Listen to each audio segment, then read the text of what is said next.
Puji Tuhan, haleluya, shalom. Kawan-kawan yang dikasihi Tuhan Yesus, selamat hari Jumat.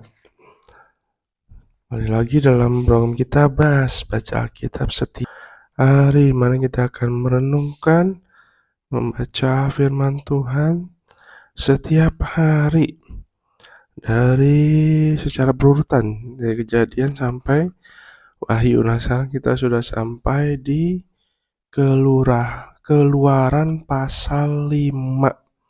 Nah, kita akan terus belajar firman Tuhan. Kita akan selalu datang kepada Tuhan setiap hari. Nah, biarlah kita kawan-kawan sama-sama kita sempatkan, kita siapkan waktu yang terbaik untuk Tuhan, untuk berdoa, untuk membaca firman Tuhan, merenungkan firman Tuhan, sehingga setiap hari kita akan dituntun oleh firman Tuhan, dituntun oleh kuasa Roh Kudus, sehingga kita tidak tersesat, sehingga kita tidak menyimpang ke kanan atau ke kiri, dan kita akan tetap di dalam jalannya Tuhan, di dalam rencananya Tuhan, dan di dalam kehendaknya Tuhan. Mari kita bersatu di dalam doa. Mai kami bersyukur Tuhan atas penyertaan pemeliharaan-Mu dalam kehidupan kami. Makasih atas hidup, kesehatan, kekuatan yang Kau berikan kepada kami ya Bapa. Itu semua karena anugerah-Mu, karena kemurahan-Mu dalam kehidupan kami. Kami sangat bersyukur Tuhan punya Allah yang dahsyat, Allah yang luar biasa, yang menebus dosa-dosa kami dan menjamin kehidupan kami hidup yang kekal di sorga nanti ya Tuhan. Terima kasih ya Bapa. Sebentar lagi kami mau membaca firman-Mu, merenungkan firman-Mu ya Tuhan. Tuhan berikan hikmat kami semua, berikan pewahyuan-Mu atas kami ya Tuhan. Biar Roh Kudus yang memimpin perenungan firman Tuhan pada hari ini, sehingga kami dapat mengerti firman Tuhan yang akan kami bahas, yang akan kami renungkan pada hari ini, sehingga Engkau juga memampukan kami untuk melakukannya dalam kehidupan sehari-hari. Terima kasih Tuhan, hanya di dalam nama Tuhan Yesus Kristus, haleluya, amin. Oke, kita lanjutkan, kita langsung saja. Kita akan membaca kitab kita di dalam Keluaran 5. Keluaran 5 dengan judul perikop Musa menghadap Firaun. Bangsa Israel makin ditindas. Kemudian Musa dan Harun pergi menghadap Firaun. Kata kepadanya, beginilah firman Tuhan Allah Israel.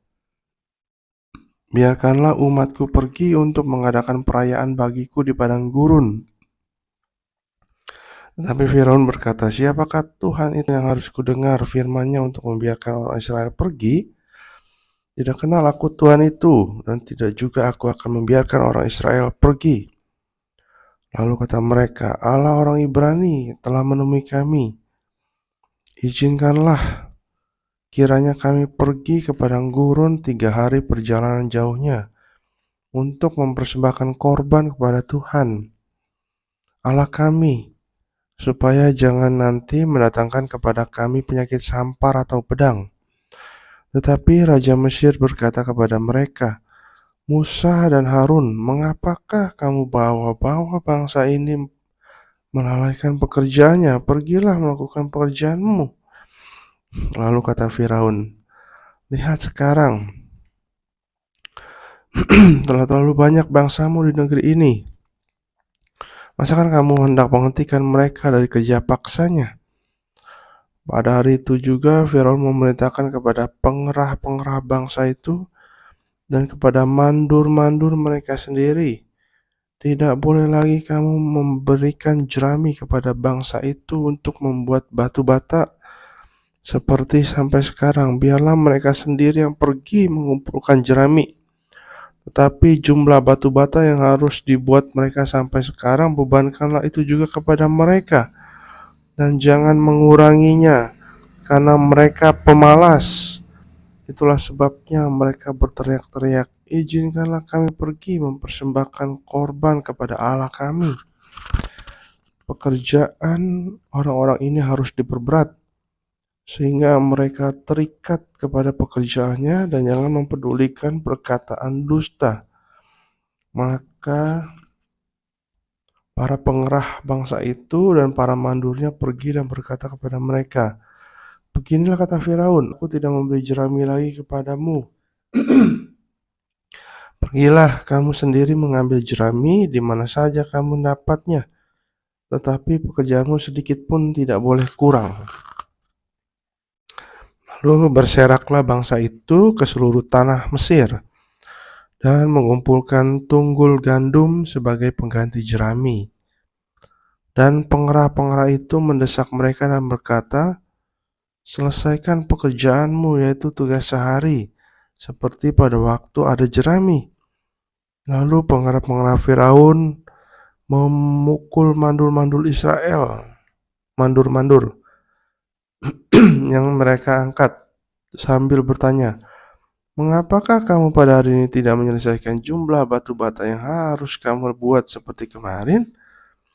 Sesudah itu pergilah para mandur Israel kepada Firaun dan mengadukan halnya kepadanya. "Mengapakah Tuanku berlaku seperti itu terhadap hamba-hambamu ini? Jerami tidak diberikan lagi kepada hamba-hambamu ini, tetapi walaupun begitu kami diperintahkan, buatlah batu bata. Dan dalam pada itu hamba-hambamu dipukuli, padahal rakyat Tuanku lah yang bersalah." Tapi ia berkata, "Pemalas kamu, pemalas. Itulah sebabnya kamu berkata, izinkanlah kami pergi mempersembahkan korban kepada Tuhan. Jadi sekarang pergilah bekerja. Jerami tidak akan diberikan lagi kepadamu, tetapi jumlah batu bata yang sama harus kamu serahkan."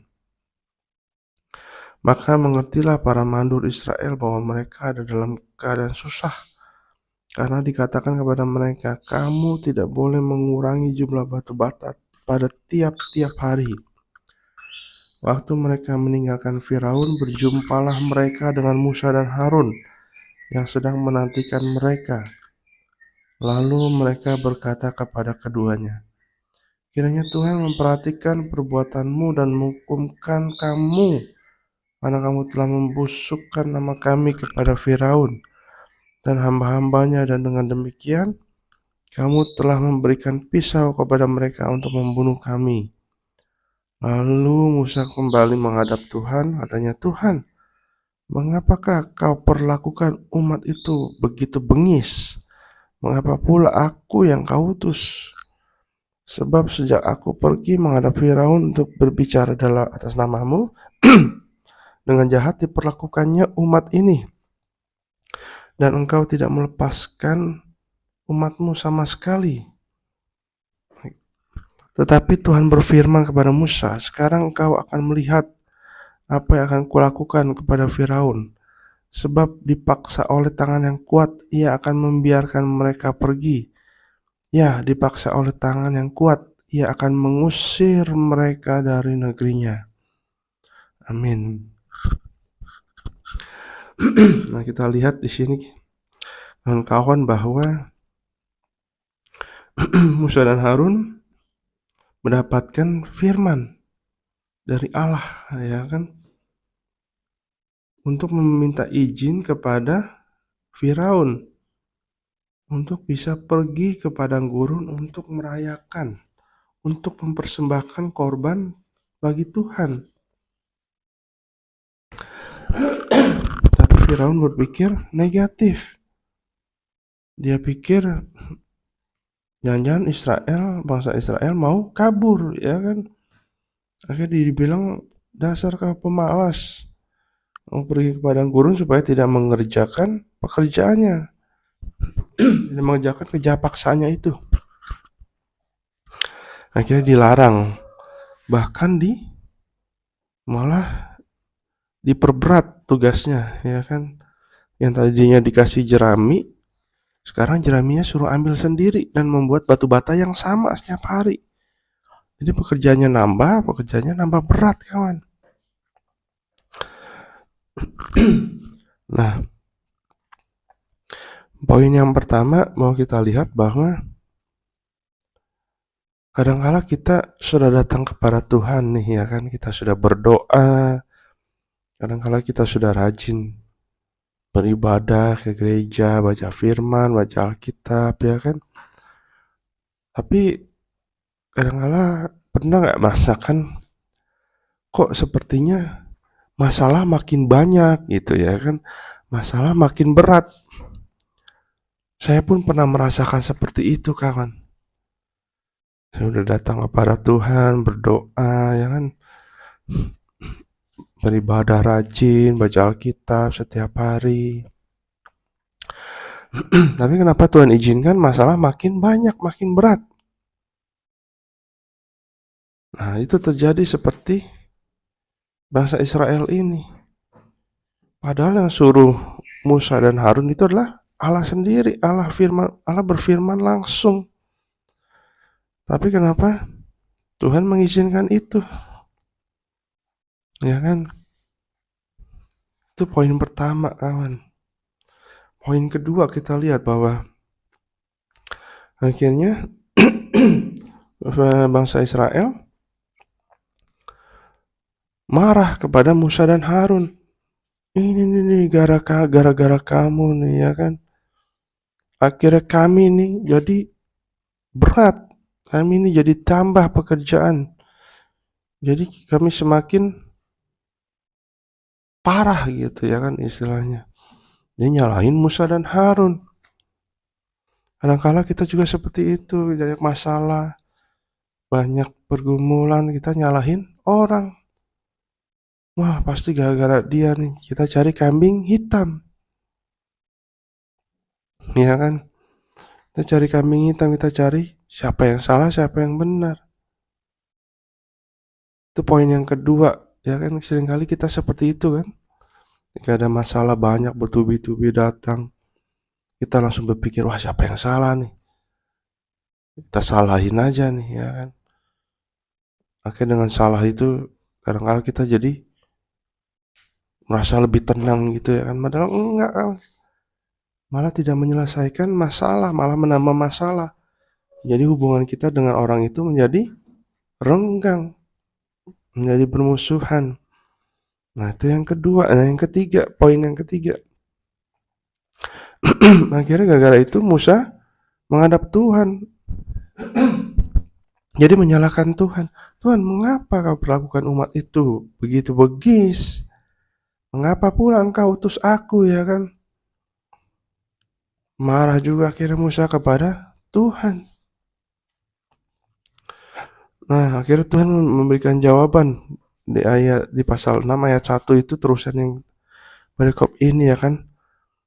Sekarang kau akan melihat apa yang akan kulakukan kepada Firaun.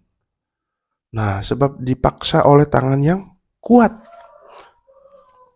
Jadi Tuhan mau bicara di poin ketiga adalah kita jangan menyalahkan Tuhan. Karena Tuhan menguji kita.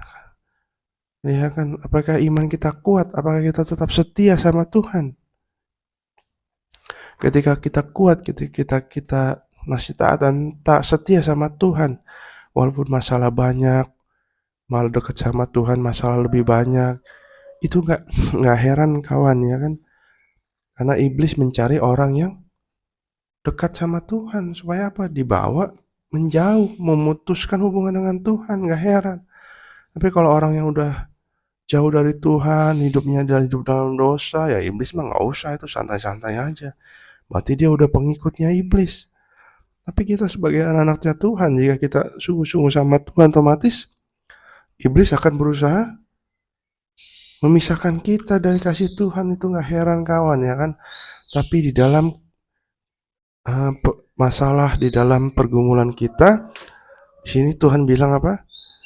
Engkau akan melihat tanganku yang kuat, tangan Tuhan yang kuat akan membereskan segala masalah kita, kawan. Amin. Yes, kita tinggal tunggu waktunya Tuhan, kita lakukan saja apa yang porsi kita. taat setia sama Tuhan, lakukan yang terbaik untuk Tuhan, dan Tuhan akan menolong kita juga, kawan. Kita akan melihat betapa hebatnya Tuhan kita dalam kehidupan kita menyelesaikan masalah. Ingat firman Tuhan, di dalam firman Tuhan dikatakan, apa yang tidak pernah dipikirkan oleh manusia, apa yang tidak pernah timbul dalam hati, apa yang tidak pernah didengar oleh manusia, itulah yang Tuhan sediakan. Kita akan kagum melihat kekuatan Tuhan jika kita mau sungguh-sungguh taat dan setia walaupun masalah bertubi-tubi datang. Amin, teman-teman. Yes. Di dalam firman Tuhan juga dikatakan di bagian yang lain, sebab di dalam kelemahan mula kuasaku menjadi sempurna. Jadi ketika kita lemah, ketika kita merasa lemah, kita akan datang kepada Tuhan dengan rendah hati. Kita akan datang kepada Tuhan dengan ikhlas tulus, bukan ada maunya. Makanya akhirnya kuasa Tuhan sempurna di dalam kehidupan kita. Amin. Mari kita belajar, kawan, jangan pernah menyalahkan Tuhan. Tapi ketika ada masalah, ada pergumulan, kita berdoa jangan tanya mengapa Tuhan ini terjadi, tapi kita tanya, untuk apa Tuhan Engkau memberikan masalah kepadaku? Tunjukkan jalanmu, tunjukkan rencanamu dalam kehidupan aku, ya kan, supaya aku kuat menanggung semuanya ini, ya kan, sehingga Tuhan akan memberikan rahasia-rahasianya dalam kehidupan kita. Haleluya. Kita belajar 3 poin hari ini, ya kan. Mari kita bersatu di dalam doa. Yang baik, kami bersyukur Tuhan atas pembacaan perenungan firman Tuhan pada hari ini, ya Bapa. Kami dapat belajar dari kisah Musa yang menghadap ke Firaun, di mana kami dapat 3 poin, ya Bapa. Biarlah kami hidup sungguh-sungguh mengandalkan Engkau saja, ya Tuhan. Kadangkala poin yang pertama, kami sudah datang kepadamu, kami sudah sungguh-sungguh berdoa, membaca firman Tuhan setiap hari, setia melayani Tuhan. Tapi kadangkala Engkau izinkan masalah terjadi lebih banyak lagi, pergumulan terjadi lebih lagi, datang bertubi-tubi, ya Bapa.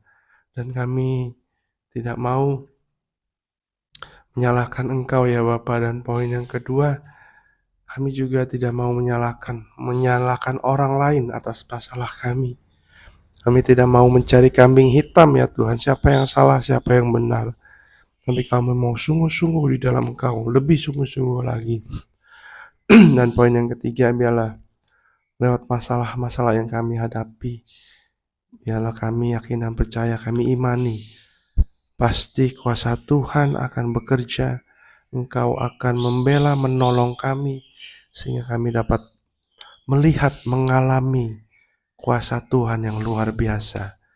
Biarlah setiap kami, Tuhan, mempunyai pengalaman-pengalaman yang indah, pengalaman-pengalaman yang dahsyat bersama dengan Engkau, Yesus, sehingga kami dapat mengerjakan, dapat melakukan kehendak-Mu, rencana-Mu dalam kehidupan kami, sehingga kami dapat menjadi berkat, membawa damai, membawa sukacita, menjadi saksi Kristus dimanapun Kau tempatkan kami. Terima kasih Tuhan, berkati kami semua yang mendengarkannya, merenungkan firman Tuhan ini, agar kami juga dapat melakukannya dalam kehidupan kami.